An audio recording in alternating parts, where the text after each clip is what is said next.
Buenos días para todos. Muchas gracias a quienes se quedan a acompañarnos hoy en esta última, pues, conversar en torno a esta discusión muy interesante que acabamos de tener con los panelistas internacionales para el enfoque de Colombia y Latinoamérica propiamente. Nos acompañan hoy el maestro Juan Antonio Cuellar, gerente general de la Orquesta Sinfónica Nacional de Colombia y de la Asociación Nacional de Música Sinfónica en Colombia, que también tiene proyectos y trabaja mucho en México. Maestro, bienvenido. ¿Cómo estás? Hola Juan, muchas gracias y un saludo a todos los que están presentes. Perfecto. Y nos acompaña también Mauricio Peña, quien lidera todos los proyectos de la Sala de Conciertos del Banco de la República en Colombia y que también, digamos, tiene un enfoque bien interesante, digamos, en esta mirada de esta conversación que acabamos de tener en el enfoque internacional, en la visión internacional. Hay muchas cosas que han pasado este año. Creo que la prueba mayor que tenemos con lo que está pasando es esta última sesión donde ya todos estamos llegando como al límite de la cantidad de actividades que suceden en torno a nuestro sector, en torno a los conciertos virtuales, a todos los webinars. Ahorita hablábamos mucho de toda esa reinvención pues de Classical Next. Y pues para mí es un gusto tenerlos a los dos en esta sesión para conversar un poco desde las dos miradas cómo ha sido este año justamente, porque es un año que para todos pues ha sido un gran reto, eso para nadie es un secreto, pero también ha sido un año que ha permitido grandes cosas para el sector, para las diferentes organizaciones. Entonces sí quisiera como preguntarles a los dos desde su perspectiva, pues, son esos mejores momentos que han tenido en este 2020, que ha hecho que este 2020 no sea tan malo como se pintaba y demás. ¿Qué cosas positivas podríamos sacar de este año 2020, pues tanto para el Banco de la República con sus actividades como para la Sinfónica Nacional? Antonio, usted está invitado, adelante. Gracias, Mauricio. Este año ha sido, yo creo que un año revolucionario para la Orquesta Sinfónica Nacional de Colombia y para las orquestas que están vinculadas con la asociación a nivel de Colombia. En primer lugar, pues todos empezamos a explorar las capacidades que teníamos para producir material audiovisual, única posibilidad de llegar a los oídos de nuestro público y a generar nuevo público. Y fue también una experiencia muy interesante de asociación entre las orquestas de trabajo conjunto, todos enfrentando pues evidentemente las mismas circunstancias, la misma crisis, también desde las ópticas particulares de cada cual en su región, en su sitio de trabajo. Uno de los logros más importantes a juzgar por la Sinfónica Nacional de Colombia ha sido primero el aprendizaje de cada uno de los músicos de la orquesta en el tema de la grabación y la producción, la autoproducción de audio. Hemos grabado ya, creo que en este año vamos a completar como 34 horas grabadas, todas desde las casas de los músicos, y eso nos ha enfilado hacia un resultado, una línea de trabajo de la orquesta que nunca sospechamos que fuera posible. Estamos ya por emitir el cuarto capítulo de una serie documental que la Sinfónica Nacional ha creado, que se llama Contra el Olvido, que narra justamente cómo atraviesa la orquesta por la pandemia y cómo sus integrantes pueden enfrentar estos retos desde la perspectiva de su nivel artístico, de su profesión, de su disciplina, y también involucra las historias de vida de los miembros de la orquesta. Para aquellos que estén interesados, existe una página que se llama contraelolvido.co, en donde seguramente pueden ustedes ver todos los capítulos que se han publicado hasta ahora y los fragmentos musicales que han sido seleccionados para cada uno de esos episodios. Entonces estamos enfrentando una nueva manera de ser, una nueva manera de llegar al público. Solamente la expectativa del lanzamiento de la serie, que la hicimos hace un mes, le llegó a casi 10 millones de personas. En un concierto de la Sinfónica Nacional, en un teatro como el Julio Mario Santo Domingo o el Teatro Colón en Bogotá, pues logramos llegar a más o menos un promedio de 1.000 personas en cada concierto, muchas de las cuales repiten y repiten los conciertos. Pensar ya en términos de millones de espectadores nos abre una posibilidad inédita en la historia de la Orquesta Sinfónica Nacional o de cualquier orquesta, y hemos aprendido que ya era hora de modificar un comportamiento que desde el siglo XIX seguía básicamente idéntico. Las orquestas han funcionado con el mismo esquema de operación, las orquestas profesionales realmente desde el siglo XIX, y esta pandemia nos abrió forzadamente nuevas perspectivas, y estamos, yo creo que, muy orgullosos y muy entusiasmados con lo que esto significa para el futuro.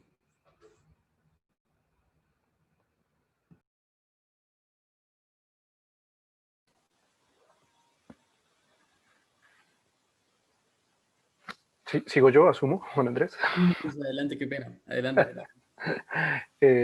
Bueno, por aquí nos mandaron un mensajito para las personas que no están oyendo, pero no sé cómo hacer para que pongan el audio original, porque hay personas que están teniendo problemas escuchando, que se quedaron con la traducción del panel pasado. No sé si por el chat de pronto se pueda poner algo. Bueno, de los mejores momentos, pues yo tal vez me vuelvo un poquito, y es qué año tan duro, qué año tan difícil, y que no ha terminado, ¿no? Este es un proceso que va a seguir durante varios meses, quizás inclusive un año completo más. Para Colombia las perspectivas no son muy alentadoras según las últimas noticias. Pero los problemas, las crisis, los retos, pues traen también, sacan a flote ciertas cosas que uno no esperaba. Entonces, ¿a qué nos obligó a esto? Yo creo que lo primero fue desde mi equipo de trabajo entender lo que estaba enfrentando el sector cultural del país. Digamos que a diferencia de la Sinfónica Nacional o de las demás orquestas del país, pues nosotros no tenemos un cuerpo artístico. Entonces, digamos que tenemos una cierta libertad de acción que obviamente para otras entidades es más complicado. Entonces, entender que teníamos una responsabilidad hacia el sector artístico, que los recursos que tenemos para inversión en cultura son recursos del país, recursos de la gente, de los ciudadanos, para su beneficio, y que teníamos que reorganizarlos y salir con algo nuevo, que eso era una responsabilidad y desde luego era un gran reto. Eso se dio al día siguiente de haber cerrado la oficina y de irnos para la casa. O sea, la primera conversación fue esa. Y eso no fue una cosa que yo le llevé a mi grupo de trabajo, sino que surgió como una conciencia colectiva de lo que esto significaba. Y eso es maravilloso, porque es ver a un grupo humano totalmente consciente de su responsabilidad con el sector artístico y con el público del país. Momentos dentro de esta dificultad también hubo momentos muy bonitos, eh, que son esos momentos humanos, esos momentos en donde hicimos paréntesis en el día laboral y hablamos de nuestras ansiedades, de nuestros miedos, de nuestras frustraciones. Creo que es muy importante entender que en todos estos proyectos pues también estamos seres humanos adentro, seres humanos que también nos podemos enfermar, a quienes también se les pueden morir personas cercanas en medio de esta situación, eh, y entender que a pesar de lo difícil, siempre ha existido esta dicotomía, ¿no? Y eso no es solo en Colombia, en todo el mundo, entre economía y salud, y como si las dos se cancelaran mutuamente. Eh, y lo mismo podría haber sucedido en una oficina como la nuestra, que es trabajo, trabajo, trabajo, o salud, emociones. Y hicimos unas pausas necesarias, y yo creo que eso también nos puso sobre el tapete la realidad que estábamos viviendo y cómo este reto que nos habíamos fijado de atender al sector cultural, de atender al país, no era posible si no nos cuidábamos también nosotros mismos en nuestras emociones, en nuestras ansiedades. Eh, Como equipo también, el plan para hacer esto lo construimos juntos.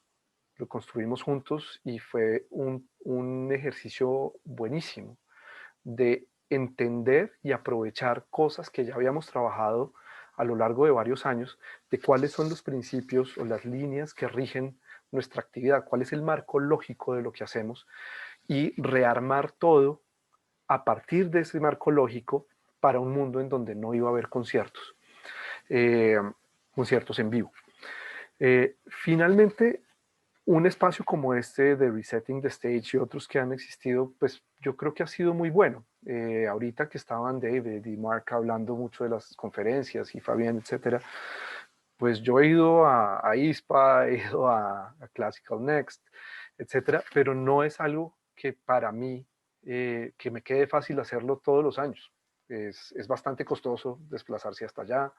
Eh, entonces, para alguien en Europa escoger un tren y llegar a la conferencia, para nosotros es una cosa muy difícil. Entonces, si hay algo que haya salido positivo y que ojalá logremos mantener, es que esta interacción internacional, esta presencia que pudimos tener como latinoamericanos en una conversación que muchas veces se da norte-norte y muy poco norte-sur, pues ojalá se mantenga, ojalá ese espacio en donde reconocemos nuestras similitudes, pero también las particularidades locales, pues la podamos mantener a futuro. Yo creo que eso es algo que debemos ver cómo lo mantenemos.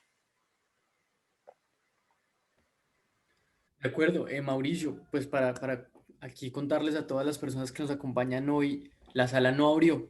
Digamos, a partir de la pandemia la sala no abrió, se realizaron varias actividades virtuales, pero siempre se mantuvo, digamos, con unos protocolos muy estrictos, digamos, en términos de contagio, pues digamos, de proteger mucho la integridad, como tú lo decías bien, del equipo y pues de todas las personas.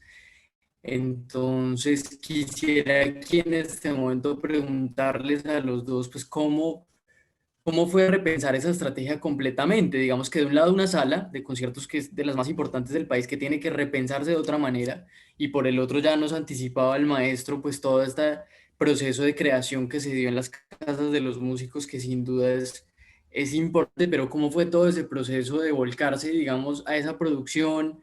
Eh, Se tuvo que, digamos, asumir en costos, por ejemplo, de equipos para los músicos, cómo hicieron los músicos para grabar con sus teléfonos celulares, todo el tema de microfonería, o sea, ¿qué implicó también para las organizaciones volcarse hacia lo virtual y repensar un poquito esa estrategia de llegada al público? No sé si quieres, comencemos por Juan Antonio y luego Mauricio. Muy bien, pues tuvimos, gracias a Dios, la asesoría Marcela Zorro, ingeniera de sonido colombiana, muy prominente, creo que está aquí escuchando, de hecho. Nos ayudó mucho, no tanto con recomendaciones de qué comprar, sino de cómo sacarle el mayor provecho a la tecnología disponible. Es decir, mejorar la capacidad de grabarse desde los celulares o desde las tablets o desde el equipo que cada cual tuviera en su casa. Obviamente nos hizo unas recomendaciones para aquellos que pudieran adquirir un equipo un poco más sofisticado, pues qué sería lo recomendable, qué tipo de micrófonos, en fin. Y eso fue muy valioso porque a partir de ese momento empezamos a incrementar la calidad de la materia prima con la que estábamos trabajando, del audio de cada músico, con unos retos también a nivel de la ingeniería de sonido muy complicados en términos de las diferentes acústicas de los sitios en donde cada cual se graba. O sea, son tantos tipos de sonido como personas graban.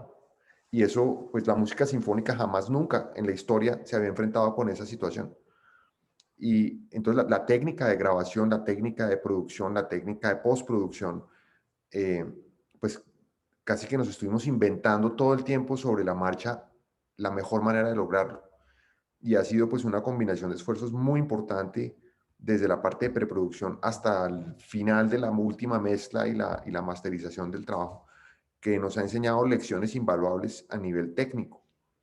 Y también nos enseñó que los micrófonos de los celulares no son tan malos como uno creía. Son realmente una tecnología mucho más sofisticada de lo que nosotros hubiéramos podido anticipar y lo logramos demostrar de esta forma. Evidentemente, cuando alguien tiene unas condiciones un poquito más profesionales en casa, como un lugar aislado, un micrófono pues con las especificaciones adecuadas, pues el resultado es muchísimo mejor. Pero se pueden lograr esos resultados y lo que ha sido muy interesante para nosotros es que pues, la naturaleza de la orquesta sinfónica es la reunión de más de 60 personas a ensayar en un mismo sitio a puerta cerrada. O sea, todo lo que está contraindicado para la prevención del contagio es lo que es una orquesta sinfónica. Pero logramos convertir eso en una oportunidad muy creativa. Entonces, grabando el audio todo el mundo desde su casa, podemos asumir repertorios que involucren a toda la orquesta, cosa que no se puede hacer en vivo hoy en día. Logramos identificar técnicas de rodaje para lo audiovisual, en donde grabamos a la orquesta tocando o haciendo play-off en diferentes combinaciones de instrumentos que no exceden los números permitidos por las salas. Y logramos poner, digamos, a nivel audiovisual, a nivel del resultado final, podemos poner una sensación muy emotiva, muy convincente del trabajo musical que se hace desde casa. Evidentemente es un proceso muchísimo más largo. Para grabar 8 minutos de música son 4 semanas de proceso. Para grabar y mezclar y sacar el producto final son 4 semanas de todo ese proceso. Cuando uno graba en vivo, ayer tuvimos oportunidad de hacer el primer concierto en 9 meses con público. Obviamente hicimos un repertorio barroco, Brandenburg es número 3 de Bach, en fin, conciertos para instrumentos solistas, pero todos de barroco, es decir, no había más de 20 personas on stage. Y, y ya pues pudimos grabar, digamos, Marcela estuvo ahí, grabó el resultado y seguramente no se va a demorar 4 semanas en dar el resultado de lo que se grabó, sino mucho menos, digamos, grabar evidentemente de esa forma es mucho más eficiente. Pero logramos entonces sobrellevar la circunstancia aprendiendo de tecnología y logramos convertir todo eso en un producto que seguramente va a tener mayor vigencia. Es decir, no solamente el video de las obras, como muchos hicimos con videos, digamos, tipo multipantallas, que se parecen a cómo se ve el Zoom, sino otro tipo de resultados visuales mucho más interesantes. Y lograr eso, pues, aterrizarlo en una serie documental que puede generar esa periodicidad que requiere el público, en fin, que nos puede ayudar a construir una nueva forma de ser artística y sobre todo una nueva forma de vincularnos con la audiencia. O sea, creo que hemos aprendido realmente de una forma fenomenal, pero realmente personas como Marcela han sido invaluables en ese proceso de aprendizaje. En Gracias, nuestro maestro. caso, No fue el caso de la sala. Yo me acuerdo que hace muchos meses tú y yo hablábamos y tú tenías una postura muy particular, digamos, respecto a la situación y me gustaría un poco que nos contaras cómo fue esa evolución durante el año de pensar qué hacer con la sala. y siempre me dicen que yo tengo posturas muy particulares. Pero bueno, no, a ver, hay algo que toca entender y es que nosotros no somos solo la sala, somos una red nacional, somos 29 ciudades vinculadas dentro de el experimento, que ya no es experimento, ya es una realidad hace muchos años, pero muy exótico, que es el Banco de la República de Colombia, que es un banco central que tiene un área cultural muy grande, donde no solo hay esta sala de conciertos, que es fenomenal, sino toda una infraestructura cultural en bibliotecas, centros culturales, museos, colecciones de arte, etc. Entonces, una de las cosas yo creo que importantes en esta situación y que fue muy interesante es, ante una crisis de estas uno tiene que entregarse de alguna manera al liderazgo y a quien esté liderando la cosa. O sea, no puede una institución, no puede un proyecto tener 12 personas liderando una crisis. Tiene que haber una cabeza, tiene que haber una voz. Entonces, una de las cosas que yo asumí de entrada fue, yo aquí no mando. O sea, yo puedo tener la sala de conciertos y querer hacer mil cosas o lo que sea, pero yo aquí no mando. O sea, aquí hay un banco central con una directriz que tiene que velar por personas en 29 ciudades. Hay un área de riesgo, hay un área de salud en el banco. Ellos son los que nos tienen que decir cómo van a hacer, cómo vamos a hacer para funcionar como Banco Central Colombiano juntos en medio de esta crisis y tendremos que someter nuestra actividad musical tan importante, tan visible, tan relevante para el país, tiene que de alguna manera estar sometida a que el banco funcione. La actividad cultural del banco está el funcionamiento del banco como banca central. Entonces, ese fue un primer paso, como tener la calma de decir, nosotros no somos lo primordial en este momento. Por encima de esto está la institución y su funcionamiento. Sin embargo, dentro de ese proceso, pues lo otro que hicimos fue una cosa que yo la asemejo. Hay un artículo que todos los que hacen un MBA lo deben conocer, que es acerca de la desaparición de los ferrocarriles a comienzos de siglo en Estados Unidos. Nació el carro, y las empresas de ferrocarriles que tenían todo el dinero del planeta y eran los encargados de transportar a la gente en Estados Unidos, vieron el nacimiento del carro y dijeron eso jamás va a reemplazar a los ferrocarriles. Entonces, este artículo, que es muy famoso, lo que dice es que a la gente que manejaba los ferrocarriles se les olvidó en qué negocio estaban, que ellos no estaban en el negocio de los ferrocarriles, sino en el negocio del transporte. Y entonces no vieron venir un nuevo medio de transporte que le iba a brindar otras posibilidades a la gente. Un poco la reflexión nuestra fue la misma. Nosotros no estamos en el negocio de hacer conciertos. Nosotros estamos en el negocio de mediar cultura, de ser mediadores de la música, de facilitarle el acceso al público a la música. Lo hacemos cuando estamos funcionando a través de conciertos. Eso lo sabemos hacer muy bien, tenemos una sala de conciertos. Pero como mediadores de la música, cuando tenemos una infraestructura a nivel nacional de centros culturales, tenemos portales culturales, tenemos canales como Facebook, como YouTube, ahora tenemos Spotify.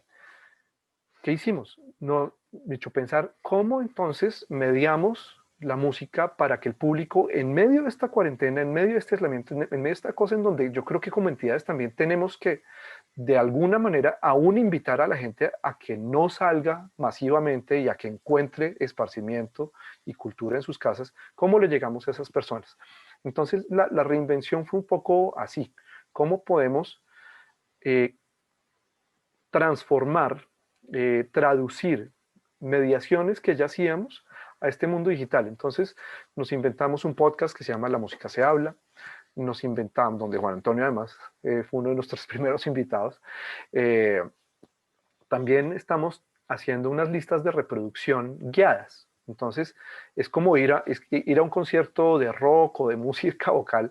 Uno escucha un podcast corto de 15 minutos de alguien explicando la historia del rock en sus inicios, y después hay una hora de música con ilustración musical de eso, y así lo vamos a tener para música sinfónica, para música de cámara, vía Spotify. Obviamente, eso jamás será lo mismo que ir a un concierto, pero son maneras de decirle a la gente, darle maneras de acceder, de conocer la música y de hacerla propia. Los conciertos llegarán, también hemos hecho los famosos, nosotros llamamos videos de cuadritos, de tener músicos en cada espacio, pero también ha habido músicos que, por ejemplo, viven juntos y entonces han grabado juntos, y la música de cámara ha seguido sonando.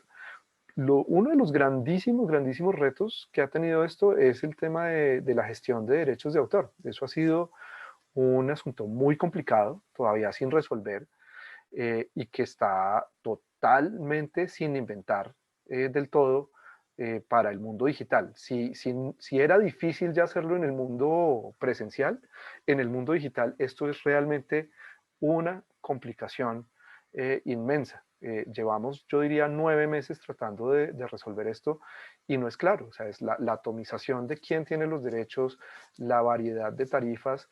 Ese es un gran obstáculo para la circulación de la música y algo que a mí me preocupa, porque para que nosotros podamos salir con más cosas el próximo año, la instrucción que yo he dado es procurar reducir el número de música que necesita ser gestionada, porque si no, no vamos a salir con nada. O sea, ese es un poco el trade-off, la negociación, el sacrificio que estamos teniendo que hacer para poder salir al aire con cosas. Entonces yo creo que ese es un punto no solo para el país, porque yo creo que es un tema también mundial, pero en el país en particular, al que vale la pena prestarle atención. De acuerdo, Mauricio, gracias. De hecho, ayer veíamos en los resultados de la caracterización del sector sinfónico con el ministerio que justamente el tema de derechos es un tema que genera alerta, digamos, dentro del sector para trabajar, y más aún ahora con este nuevo modelo de circulación digital, creo que se vuelve aún más urgente pues hacer un tema de influenciar, digamos, una conversación con Saico, con todos estos actores que intervienen en el proceso y que definitivamente son fundamentales pues en esa etapa de creación, digamos, y de multiplicación de las creaciones en torno a lo digital. Y Es ahí me que, lleva a perdón, pensar, perdón, te interrumpo porque es que a veces no se entiende cuál es el riesgo de eso. O el riesgo, no, el problema con eso es que entonces nos quedamos escuchando Schubert, Brahms y Beethoven toda la vida, mientras hay una cantidad de música nueva que le agrega variedad, que tiene unos lenguajes que también son pertinentes para ese público que definitivamente no le interesa ni Schubert, ni Brahms, ni Beethoven, pero que puede acercarse a la música de cámara, a la música sinfónica, con lenguajes que le sean más afines. La orquesta es de todos, la música de cámara es de todos. Esa música nueva tiene una voz que le habla a gente a la que Beethoven nunca le llegó y jamás le va a llegar. Eso, hay gente que es así. Pues de hecho, para complementar, nosotros nos hemos enfrentado con ese problema que es terrible. Música que no está en dominio público, o sea, quiere decir que sus autores tienen menos de 80 años de haber fallecido. Eso para Colombia, en México son 100 años, por ejemplo. Eh, Esos quedan marginados porque solamente aquellos que pueden pagar lo que las editoriales de forma caprichosa cobran, lo pueden tocar ese repertorio. Además, hay un tema muy complicado y es que las editoriales no están para nada sintonizadas con la actualidad. O sea, siguen procediendo con mecanismos de renta y digamos, de uso de los materiales musicales igualitos a los de hace 50 años. Me acuerdo cuando queríamos hacer un movimiento de la décima sinfonía de Shostakovich, que Schott, que es la representante de los editores de esa música para Latinoamérica, resolvió caprichosamente cobrarnos una suma que era absolutamente ridícula, y esa suma además nos decía que solamente podíamos utilizarla para una sola interpretación y solamente por un canal que estuviera abierto 3 meses. Eso para ponerlo en una serie de televisión, pues evidentemente es un despropósito. Nos tocó sacar la obra del repertorio y reemplazarla por una obra de dominio público. Pero además, complementando lo que dice Mauricio, no solamente las orquestas sinfónicas o los grupos de cámara tocan música, entre comillas, clásica o académica. Hay música, hay un crossover gigantesco en donde la orquesta sinfónica es un medio invaluable para multiplicar y agrandar la música. Y estamos trabajando con artistas de diferente naturaleza. Hicimos una producción con Pablo Balborán, el gran cantante pop español, y vamos a hacer obras digamos, del ámbito de la música pop que cobran una cantidad de dinero por su uso. Y en eso estamos súper crudos. No tenemos realmente ningún tipo de formación, ni de desarrollo, ni de canales de comunicación claros, ni de tarifas formalmente establecidas. Casi que cada editorial cobra básicamente lo que se le da la gana cobrar. Y uno, pues, con base en eso, pues tomará o no la decisión de incluir la música. O sea que aquí hay un riesgo muy grande para que esa música que no es de dominio público, pues pierda circulación y pierda la capacidad de influenciar a los demás. Es decir, si nos va a tocar esperar 80 años para que una obra pueda llegarle a la gente, pues estamos con un rezago cultural pues demasiado grande. de acuerdo, y ahí digamos que me surge una pregunta que me parece interesante discutir acá con ustedes y pues con todos los asistentes, que aprovecho para recordarles que pueden hacer preguntas si tienen el chat, y es, sin duda todos tuvimos que salir, digamos, a hacer un montón de cosas. Yo creo que una sobrecarga de información, lo hemos hablado en muchos momentos, lo acabamos de hablar en la sesión internacional, lo hemos discutido en diferentes momentos. Y sin duda, pues claro, lo importante era mantener vivos los proyectos, mantener vivas las orquestas, los lugares de programación. Bueno, todos los actores queríamos salir a hacer cosas. Los famosos videos de cuadritos que vimos, yo creo que miles de videos de cuadritos a nivel mundial y en Colombia. Y eso plantea un reto también para nosotros como sector de organizarnos, porque sin duda las audiencias que antes tenían específicamente su llegada a X proyecto, pues hoy en día compiten con todos los proyectos. Hoy en día casi que hay una sana competencia, pero igual competencia en que la gente al mismo tiempo puede estar viendo este webinar o 5 más del sector, ¿verdad? Que salen en las diferentes plataformas, igual por los conciertos virtuales. Entonces, ¿Cómo podríamos como sector artístico de cara al 21 y sabiendo que esto probablemente se mantenga de una forma muy similar el próximo año, cómo podríamos organizarnos justamente para no competir entre nosotros mismos en todos esos productos virtuales que hemos sacado y en todas estas iniciativas, pues que ustedes ahorita nombraban, por ejemplo, los podcasts del banco, todo entre la serie de la Sinfónica, más todas las actividades virtuales que han sacado en la Sinfónica? ¿Cómo lograr organizarse para que eso no genere como una sobrecarga de información que al final haga que cada una de las actividades y que se pierda como el impacto de las acciones? Mauricio, si quieres, puedes comenzar tú. Bueno, es un gran reto y yo no tendría la respuesta clara. A ver, lo que está pasando ahorita es como si la única actividad cultural que existiera fuera en Corferias, distribuida por los pabellones y todo lo fuera al mismo tiempo. Entonces uno tiene que escoger, pero todo es la misma plataforma, o sea, todo está por el mismo canal. Y de alguna manera también con unas ciertas condiciones técnicas bastante iguales y limitadas a lo que uno como consumidor pueda tener, si uno tiene buenos parlantes o buena pantalla o buenos audífonos. Entonces es muy difícil este nuevo mundo con el que tendremos que convivir, como decía, yo creo que un tiempo más. Eh, a mí lo que me parece más importante, es muy difícil colaborar, es muy difícil colaborar cuando el canal es el mismo, a menos que sea una coproducción, que eso ya también uno lo está empezando a ver. Juan Antonio creo que tiene una buena experiencia ahí trabajando, por ejemplo, con el Teatro Colón. Eh, pero una cosa que a mí me parece importante es, y a lo que nos ha obligado esto, es a entender qué es lo que nos diferencia. ¿Qué es lo que diferencia a la sala de conciertos de la Luis Ángel Arango o a la programación musical del Banco de la República de otras programaciones? Entonces, al final, el primer concierto que grabamos en video en la sala de conciertos, los primeros dos, que ya tenemos dos grabados, son prácticamente todos de repertorio colombiano. Eso es distinto a Brahms, Schubert, Beethoven, es distinto a John Adams, es distinto a lo que pueda estar saliendo de Estados Unidos, a lo que pueda estar saliendo de Europa, de Australia, de otros países de Sudamérica, porque no es común que en otras programaciones pues incluya compositores colombianos.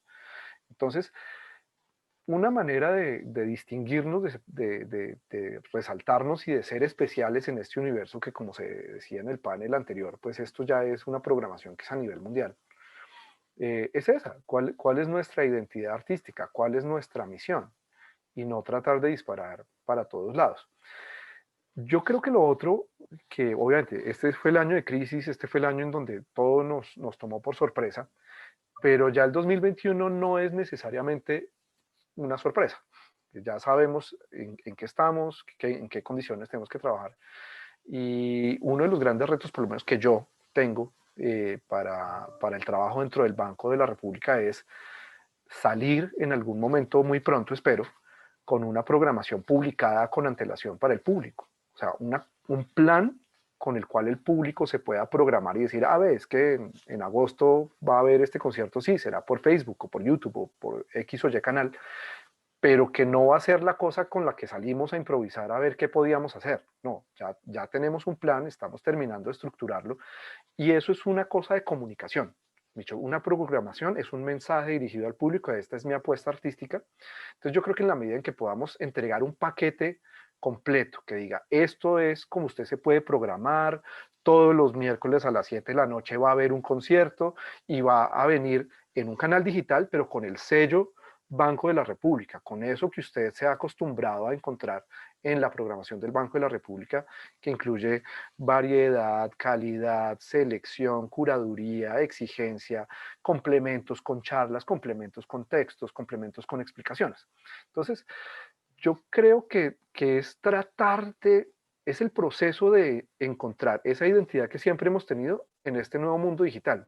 Eso ha sido un proceso y todavía no hemos llegado, pero entre más rápido lleguemos allá, aún dentro del mundo digital, pues más fácil va a ser esa diferenciación en donde obviamente la cooperación puede existir, pero no todo se puede volver cooperación. O sea, al final todos somos entidades separadas, todos tenemos nuestras misiones, nuestras supervisiones institucionales, Entonces, está bien la cooperación, pero lo que va a resolver este mundo no necesariamente es que todo lo hagamos cooperando, sino también entendiéndonos muy bien nosotros a nosotros mismos.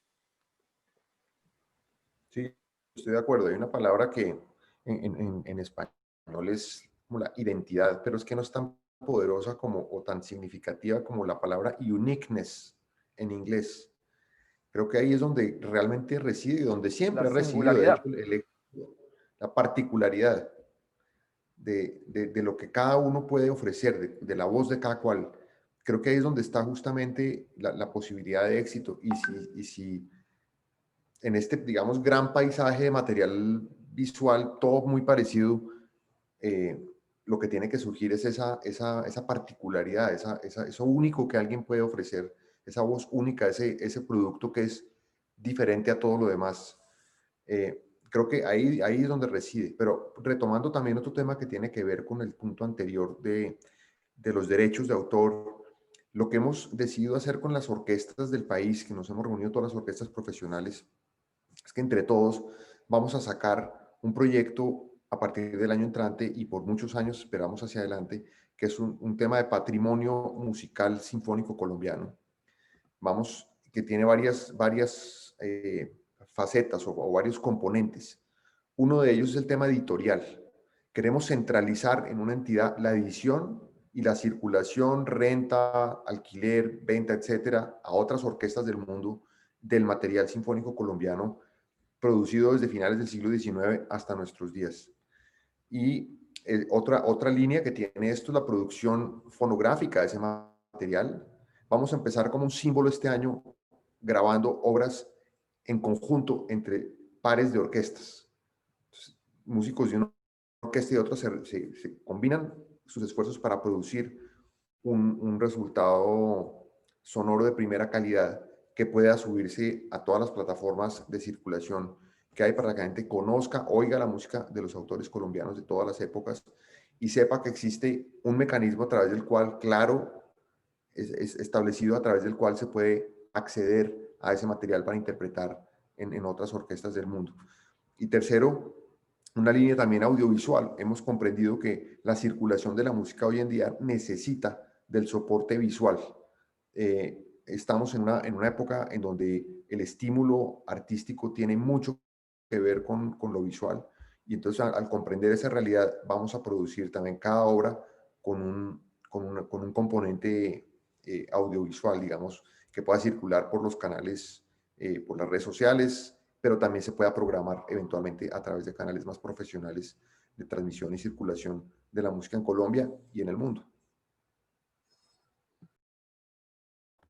Muy interesante, maestro, y eso pues de entrada ya plantea, digamos, un proyecto de cooperación, como decía Mauricio, a nivel país que va a permitir que la gente se conecte a ver el proyecto de las orquestas profesionales colombianas y no, digamos, ir a ver el canal de la Sinfónica, el de la Filarmónica de Cali, Filarmónica de Medellín, aunque cada una, como bien decía Mauricio, obviamente guarda su identidad, el tipo de proyectos que realiza, digamos que afortunadamente yo tengo la impresión de que cada una de las orquestas, por ejemplo, toma una postura bien interesante respecto al contenido que producía y no es lo mismo, digamos, al final, por ejemplo, la Filarmónica de Cali hacía recetas con los músicos y que tengan que ver con las obras.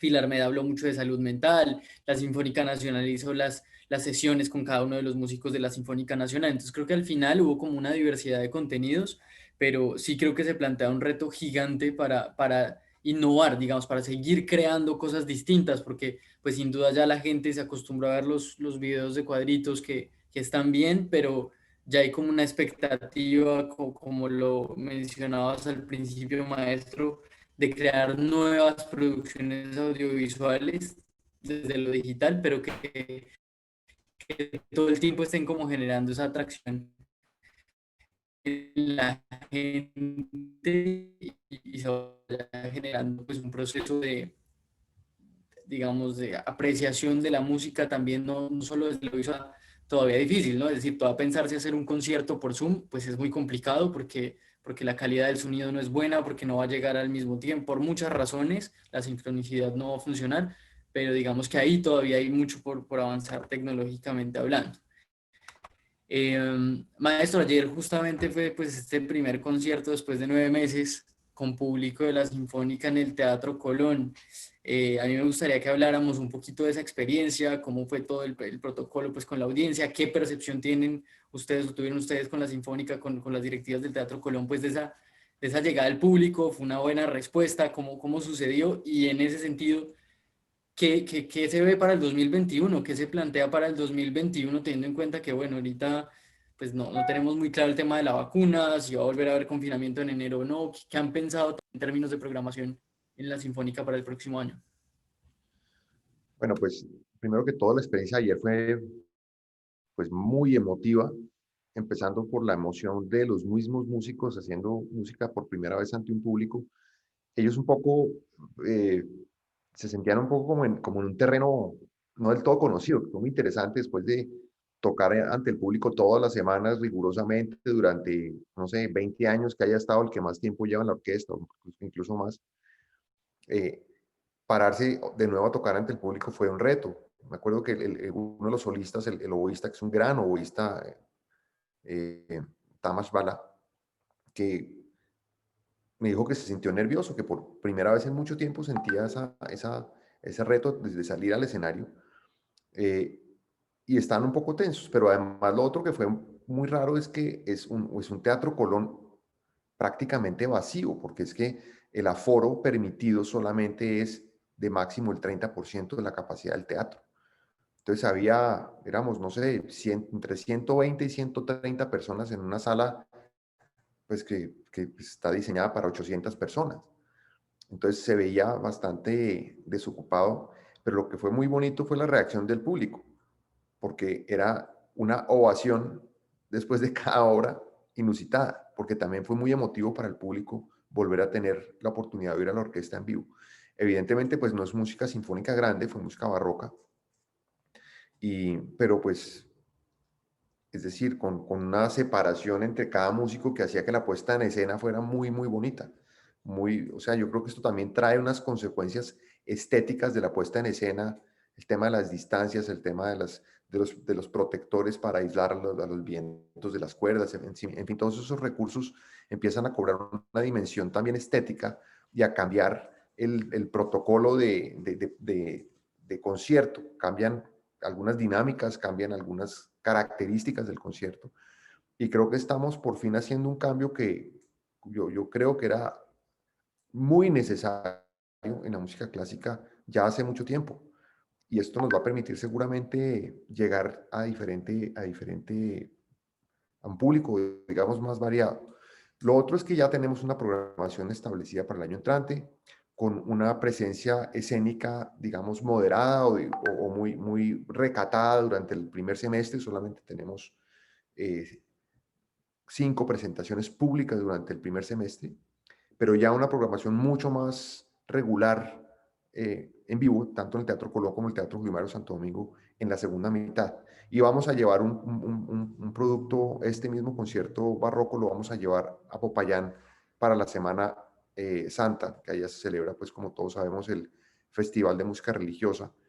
Y entonces vamos a llevar ese mismo producto a Popayán, pero va a ser tal vez la única salida. Se está cocinando una invitación que quiere el gobierno de la ciudad de Yopal hacer con la Sinfónica Nacional. Vamos a ver qué tal funciona eso. Evidentemente no vamos a ir con toda la orquesta, sino con unos grupos pequeños, pero, pero vamos a ver, estamos como retomando una actividad presencial que ya nunca va a ser la misma que había antes. Sin duda esto va a cambiar completamente las dinámicas de relación con el público, las dinámicas de comunicación y también como decía yo, los protocolos de los conciertos. Creo que vamos a quitarle ese acartonamiento que muy lamentablemente adquirió la música sinfónica o la música clásica, pues que cohíbe un poco al público. Gracias, maestro, muy interesante. Y sí, ojalá esperemos que todo esto haya servido en todo caso para repensarse mucho la forma en la que nos acercamos. Mauricio, ¿qué se viene para la sala y para el Banco de la República en general de todos sus proyectos, digamos, artísticos en 2021? ¿Qué va a pasar con los jóvenes intérpretes que han pensado, digamos, alrededor de todos estos proyectos para el 2021? El 2021 lo vemos como un año de afianzar lo que necesitamos para seguir hacia el futuro. O sea, el 2020 nos tiró a la piscina del streaming, a la piscina de relacionarnos también digitalmente. Seguimos echando pensamientos de cómo va a ser esa combinación del mundo presencial y el mundo digital una vez la pandemia sea superada, porque lo digital pues claramente entró y llegó para quedarse y creo que está sirviendo para atender un público que quiere tener acceso a esto, pero que no necesariamente tiene el lujo, se puede dar el lujo de recorrerse media ciudad para llegar a un concierto en vivo. Hay gente que quiere estar conectada con la música, que quiere que la música sea parte de su vida. Entonces vemos el 2021 como el año de afianzar esto, el año de seguir aprendiendo a hacer grabaciones. Es algo que todavía no lo tenemos aprendido, no lo hemos desarrollado del todo bien. Las producciones que hemos hecho han sido difíciles de llevar al punto de calidad visual, de calidad narrativa. No es lo mismo simplemente coger y filmar un concierto y ponerlo en una pantalla.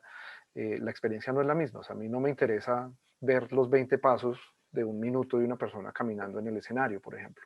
Entonces, eso lo estamos aprendiendo. Los jóvenes intérpretes, este año pues tuvimos que trancar el proceso de audiciones, pero ya le hicimos una reforma que, que creo que nos permite continuar.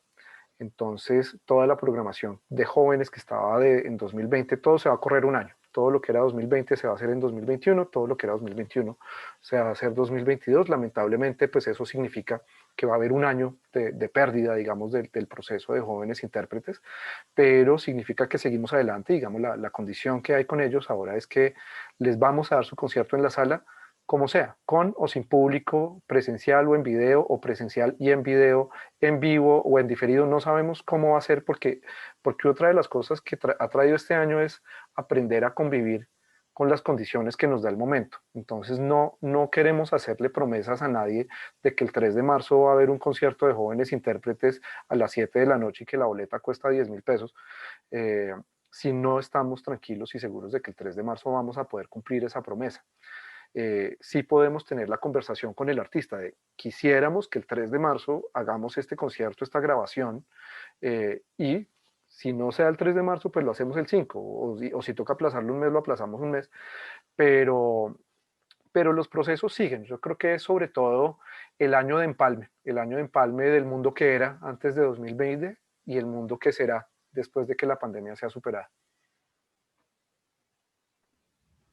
Pues muchas gracias, Mauricio, maestro Juan Antonio, muchas gracias por este espacio. Hemos llegado al final, no tenemos por ahora preguntas del público. Yo creo que todos nos quedamos es más con cientos de preguntas personales, como decía Mauricio, pensando y reflexionando mucho nosotros mismos, cada uno desde, digamos, nuestro rol dentro del sector cultural, en cómo nos vamos a enfrentar a ese año, como bien lo dices, Mauricio, de empalme, en el que ya no está, digamos, seguimos en pandemia, pero no nos acaba de tomar la pandemia, ese año de transición, es el año de seguir piloteando muchas cosas, muchos cambios, y como ese retorno a lo presencial, ojalá a partir del segundo semestre con más fuerza, pues sea muy favorable para todos, para los que nos acompañan hoy en todos sus proyectos, para todos los equipos pues, de las organizaciones que han venido trabajando muy arduamente este año. Yo creo que sin duda el sector se ha visibilizado mucho más de lo que estaba. Digamos que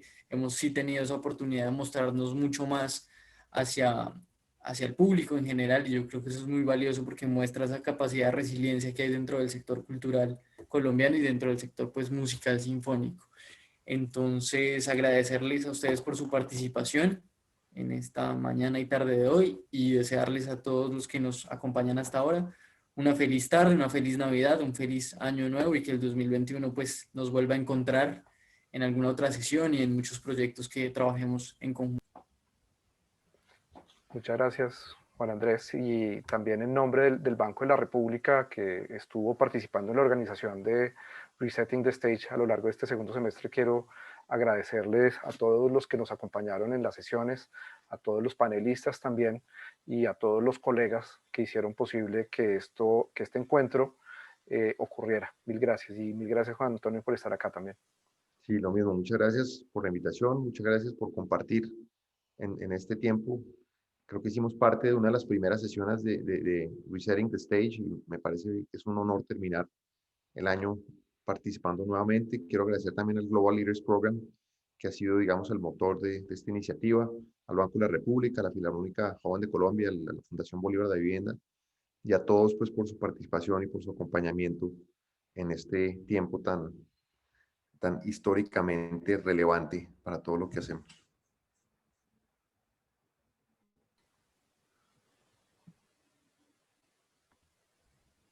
Así es, bueno, que tengan un feliz 2021. Esperamos pues seguir motivando estos espacios de discusión el próximo año. Estamos pensando justamente con el Global Leaders Program, con Classical Next, con AEOS, cómo lo haremos, pero esperamos poder continuar con estas conversaciones en otro formato, de otra manera, pero sí mantener como ese espacio de reflexión bien importante, no solo acá en Colombia, en Latinoamérica y pues a nivel mundial. Creo que esa es de las cosas más valiosas.